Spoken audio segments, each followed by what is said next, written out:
My worker complained about the lazy owner for 45 minutes, not knowing I was the owner he talked about. I walked into the break room at my manufacturing plant wearing jeans and an old college hoodie, carrying my lunch in a paper bag like I always did. The place was buzzing with the usual midday crowd, workers grabbing quick meals before heading back to their stations. I'd owned this company for 15 years after buying it from my mentor, who'd taught me everything about the business, and I made it a point to dress like everyone else when I visited the floor. No fancy suits or executive badges, just comfortable clothes that let me blend in and see how things really ran when nobody knew the boss was watching. I spotted an empty seat at one of the long tables and sat down next to a guy I'd seen around but never formally met. He was maybe mid-30s with a perpetual scowl and was already mid-conversation with two other workers across from us. I nodded hello and started unwrapping my sandwich while they continued talking about last night's game. The conversation was normal enough until the guy next to me, whose name tag read Dennis, suddenly shifted topics and started complaining about management. Dennis launched into a rant about how the owner never showed his face on the floor and probably sat in his office counting money all day while real workers busted their backs. The two guys across from us nodded along, clearly having heard this speech before. I kept my expression neutral and took a bite of my sandwich, listening carefully as Dennis described in detail how he imagined I spent my days. According to him, I rolled into work around noon in a luxury car, took 3-hour lunches at expensive restaurants, and left by 4 without ever setting foot in the actual plant. He said the owner clearly didn't care about the people who made him rich and probably couldn't even operate the machinery if his life depended on it. One of the other guys mentioned he'd heard the owner was some rich kid who inherited the business, which wasn't true at all since I'd bought it with money I'd saved from working 2 jobs for a decade. But I didn't correct him, just kept eating and listening while Dennis got more animated with each complaint. He was really warming up now, gesturing with his sandwich and raising his voice enough that people at nearby tables were starting to glance over. Dennis went on to say that the owner probably didn't even know half the workers' names and definitely didn't appreciate how hard everyone worked to keep production numbers up. He complained about the lack of raises this year, which stung because we'd actually given modest increases to 70% of the staff based on performance reviews. I knew not everyone got raises because not everyone deserved them, but apparently Dennis felt entitled to more money regardless of his contribution. He started listing all the ways he thought the owner was incompetent, including the recent decision to upgrade our quality control systems, which Dennis called a waste of money that could have gone to worker bonuses. I happened to know that quality control upgrade had already caught 3 major defects that would have cost us a huge client contract, but Dennis clearly didn't have that information. His buddy across the table asked if Dennis had ever actually seen the owner, and Dennis snorted and said he wouldn't recognize him if he walked right past him in the hallway. The irony wasn't lost on me as I sat there 6 inches from his elbow, drinking my water and letting him continue. The rant continued for another 10 minutes as Dennis described how he'd been working at the plant for 8 months and had never once received recognition for his contributions. He said he worked harder than anyone else on his line and that the owner probably didn't even know his name or care about his excellent attendance record. I made a mental note to check Dennis's file later because I had a feeling his version of events might not match reality. One of the other workers tried to change the subject, but Dennis was on a roll now, complaining about the break room coffee being cheap and the parking lot needing repaving and a dozen other issues, both valid and petty. Some of his complaints were actually fair points that I'd already been working on with my operations manager, but others were just whining about normal workplace inconveniences that every company dealt with. Dennis declared that if he ever met the owner face-to-face, he'd tell him exactly what he thought about how the place was being run, and that someone needed to give the boss a reality check about what actually happened on the floor. The 2 guys across from us were starting to look uncomfortable now, probably sensing that Dennis was going too far, but he didn't pick up on their body language at all. I finished my sandwich and wadded up the paper bag, still not saying anything while Dennis pivoted to complaining about the company's safety protocols. He called them overkill and said the owner was probably just worried about lawsuits rather than actually caring about worker safety. This one particularly annoyed me because we'd implemented those protocols after a serious accident at a competitor's plant had injured 3 people, and I'd spent weeks working with safety consultants to make sure our people were protected. Dennis's dismissive attitude toward those measures told me a lot about his judgment and priorities. He went on to say that the owner had probably never worked a real day in his life and wouldn't last 2 hours doing actual manual labor. I'd actually started in this industry running machines on a factory floor and had worked my way up over 15 years, but again, I didn't correct his assumptions. One of the other workers glanced at his watch and said he needed to get back to his station, clearly looking for an escape from Dennis's monologue. Dennis barely noticed as the guy left, immediately turning his attention to complaining about the company's health insurance plan. The health insurance complaint was particularly rich because we offered one of the better plans in the area after I'd specifically negotiated with providers to get comprehensive coverage for our employees. Dennis claimed the deductibles were too high and the owner probably had some premium plan while everyone else got screwed with bare minimum coverage. In reality, I had the exact same plan as everyone else because I believed in leading by example, but Dennis had constructed this entire narrative about evil management that didn't match reality at all. He said he'd heard the owner lived in some mansion on the lake and drove multiple luxury cars, showing how out of touch he was with regular people. I actually lived in a modest 3-bedroom house in a middle-class neighborhood and drove a truck that was 7 years old, but I was curious how far Dennis would go with his fictional version of my life. The remaining worker across from us was now actively avoiding eye contact and eating his lunch very quickly, clearly wanting to be anywhere else. Dennis didn't notice or didn't care, launching into a story about how his friend at another company had an owner who actually cared about employees and treated them with respect. I checked my watch and realized Dennis had been complaining for over 30 minutes straight without barely pausing for breath. The guy had stamina. I'd give him that. He circled back to his original complaint about the owner never being visible on the floor, saying it showed a complete lack of leadership and engagement. He declared that a real leader would be down here every day, talking to workers and understanding their concerns instead of hiding in an ivory tower. The thing was, I actually did come down to the floor regularly, just not in a way that announced my presence with fanfare. I believed you learned more by observing quietly than by having everyone put on a show because the boss was watching. But Dennis had apparently never noticed me during any of my previous visits, which said something about his awareness of his surroundings. He moved on to complaining about the production quotas, calling them unrealistic and proof that management didn't understand how the work actually got done. I knew for a fact those quotas were based on careful time studies and were consistently met by most of the workforce, which suggested the problem might be Dennis's efficiency rather than the standards themselves. The last worker at our table finally gave up on his lunch and excused himself, leaving just me and Dennis sitting there. Dennis barely acknowledged him leaving, too caught up in his complaints to notice he'd lost his audience except for me. He started talking about how the owner probably got his job through connections rather than merit, and how that's what was wrong with business in general. He said people like that never understood what it meant to actually work for a living and just coasted on privilege and family money. Every assumption he made was wrong, but I let him continue, fascinated by how someone could be so confident while being so completely misinformed. Dennis said he'd been thinking about looking for another job because he didn't want to work for someone who didn't value his contributions. He asked me if I'd ever thought about leaving, and I shook my head and said I was pretty happy with my situation here. Dennis looked at me like I was crazy and said he didn't understand how anyone could be satisfied working for such a disconnected and incompetent owner. I almost laughed but managed to keep my expression neutral. Dennis glanced at his watch and swore, saying his break ended 5 minutes ago, and his supervisor was probably going to write him up for being late again. The word again suggested this was a pattern, which explained some things about his employment record. He stood up and grabbed his trash, still muttering about management and how unfair everything was. I asked him casually what department he worked in, and he said he was in assembly on the B line, then asked why I wanted to know. I shrugged and said I was just curious since I was relatively new and trying to learn everyone's names and roles. Dennis snorted and said good luck with that since there were over 200 people in the plant and management didn't care enough to know any of them anyway. He walked off toward the production floor, leaving his complaints hanging in the air like a bad smell. I sat there for another minute, finishing my water and thinking about everything I'd just heard. Some of his complaints were valid concerns I should address, but most of it was just uninformed griping from someone who'd rather blame others than look at his own performance. I gathered my trash and headed toward the administrative wing, nodding to workers I passed in the hallway. Several of them greeted me by name, which contradicted Dennis's claim that I was invisible and unknowable. I made my way to my office and found my operations manager, Claudia, waiting with the weekly production reports. She asked how my lunch was, and I told her it had been very educational. I asked her to pull Dennis's employee file and bring it to my office, along with his supervisor's recent evaluations.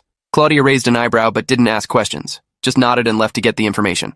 While I waited, I pulled up our HR system and looked at Dennis's record myself. He'd been hired 8 months ago, like he said, and his attendance was actually decent with only 2 absences. But his performance reviews told a different story than the one he'd been selling at lunch. His supervisor had noted multiple times that Dennis had a negative attitude and frequently complained about assignments rather than just doing the work. His production numbers were consistently in the bottom 20% of his team, and he'd received 2 verbal warnings about extended breaks. Claudia returned with a physical file and sat down across from my desk. She said Dennis had been on her radar for a few weeks because his supervisor had been documenting issues in preparation for a potential performance improvement plan. She asked if something specific had happened, and I told her about the lunch conversation, giving her the highlights of Dennis's 45-minute monologue about what a terrible owner I was. Claudia winced and said she could guess where this was going. I asked her to set up a meeting with Dennis and his supervisor for later this afternoon, and to make sure Dennis understood it was mandatory. She nodded and said she'd take care of it, then asked if I wanted her to sit in on the meeting.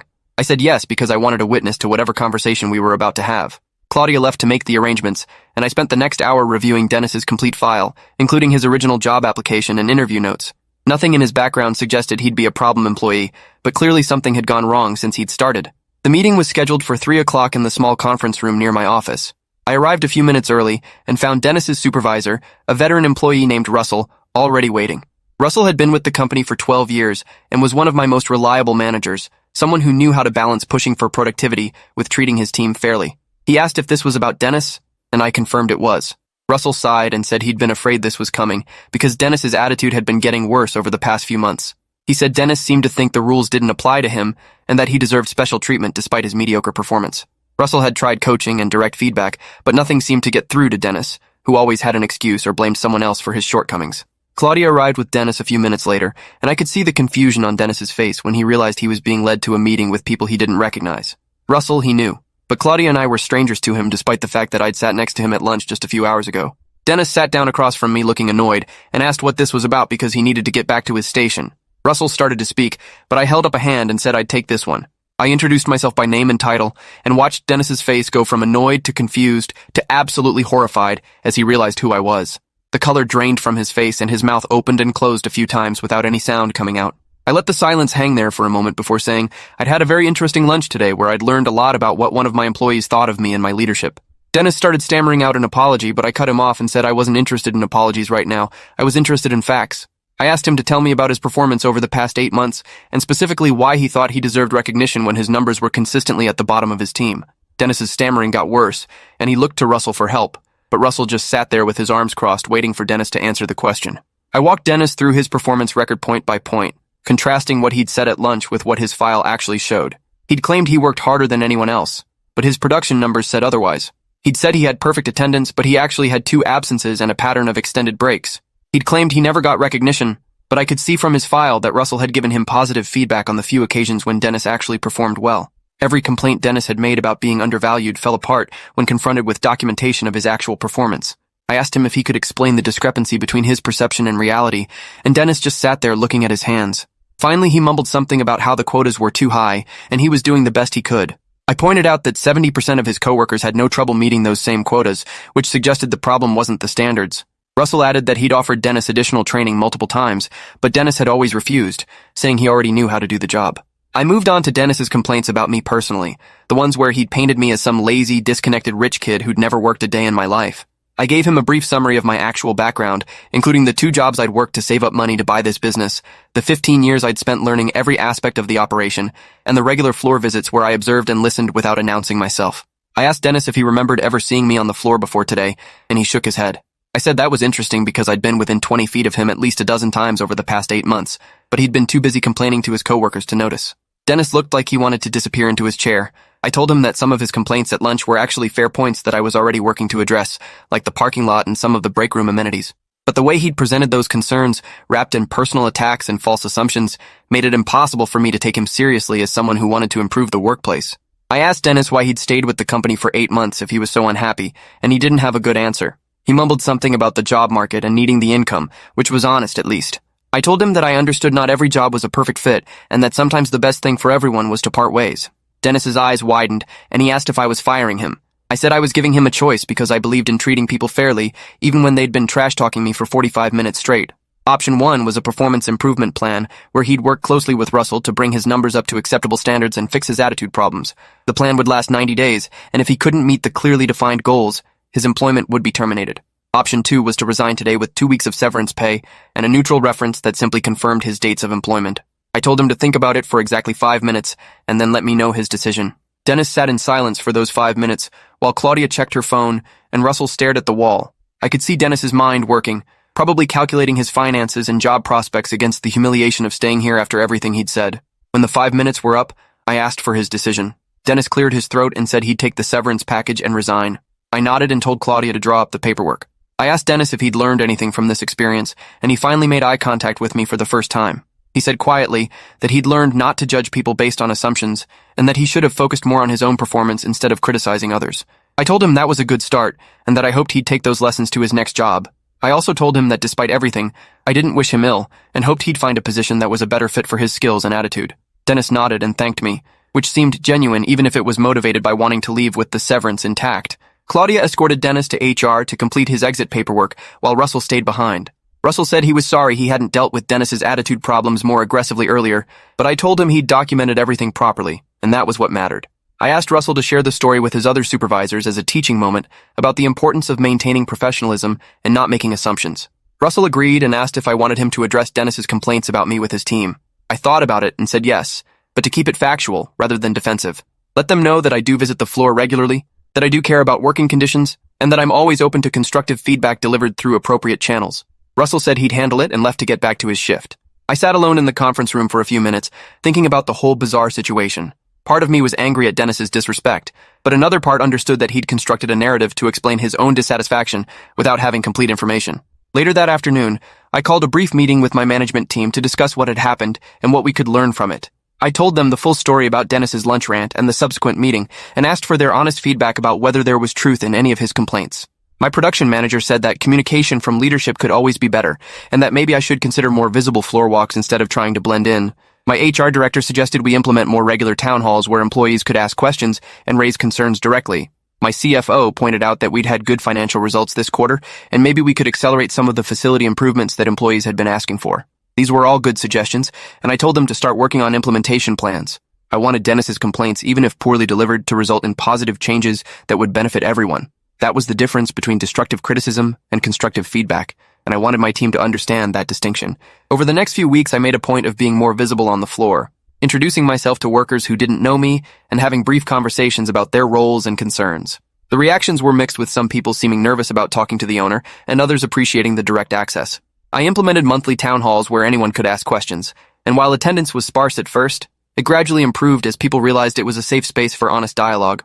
We accelerated the parking lot repaving and upgraded the break room coffee to a better quality brand, two of Dennis's minor complaints that were easy wins. I also worked with Russell to identify high performers who deserved recognition, and we implemented a quarterly awards program with small bonuses for top achievers. None of these changes were earth-shattering, but they showed that I was listening and responsive to legitimate concerns. Several workers mentioned that they'd heard about what happened with Dennis, and while the details were probably garbled through the rumor mill, the general message had gotten through that talking trash about the owner to a stranger might backfire spectacularly. I never saw Dennis again after that day, but I heard through the grapevine that he'd found another job at a smaller manufacturing plant across town. I hoped he'd learned something from our encounter and would approach his new position with a better attitude. The whole experience had taught me some valuable lessons too, about the importance of clear communication and the danger of letting employees construct false narratives about leadership.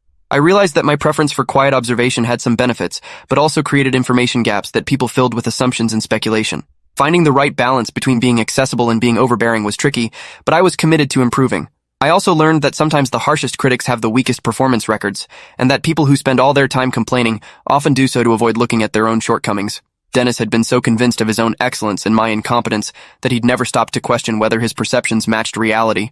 6 months later, I was back in that same break room having lunch and happened to sit with some of the workers from the B line, the team Dennis had been on. They were chatting about normal stuff when one of them mentioned they'd gotten a new team member who was working out much better than the last guy they'd had. Another worker laughed and said, "Yeah, at least this one doesn't spend half his break complaining about everything." They didn't mention Dennis by name, but I knew who they meant. I asked how the new person was working out, and they said great, really positive attitude and solid production numbers. It was a reminder that sometimes addition by subtraction is the best move for a team, and that removing one negative voice can improve morale for everyone else. I finished my lunch and headed back to my office, passing through the production floor where machines hummed and workers focused on their tasks. The place wasn't perfect and never would be, but it was running well and most people seemed reasonably content with their jobs. That was all I could realistically hope for as an owner. The Dennis incident became something of a legend at the plant. One of those stories that got told to new hires as a cautionary tale about assumptions and professionalism. I heard various versions of it over the following years, some accurate and some wildly embellished. In one version, I'd supposedly fired Dennis on the spot in the break room in front of everyone, which wasn't remotely true but made for a more dramatic story. I didn't bother correcting the exaggerations because the core message was sound, regardless of the specific details. Be careful what you say about people you don't know, because you never know who might be listening. Focus on your own performance before criticizing others. Treat everyone with basic respect even if you think they're beneath your notice. These weren't complicated lessons, but apparently they needed to be learned through experience for some people. Dennis had provided that experience in spectacular fashion, and while I doubted he'd thanked me for it, I hoped he'd grown from it nonetheless. As for me, I continued my quiet observations and regular check-ins, always learning and always trying to improve both the business and myself as a leader. Thanks for hanging out till the end. If you want more stories, make sure to subscribe and leave your take below.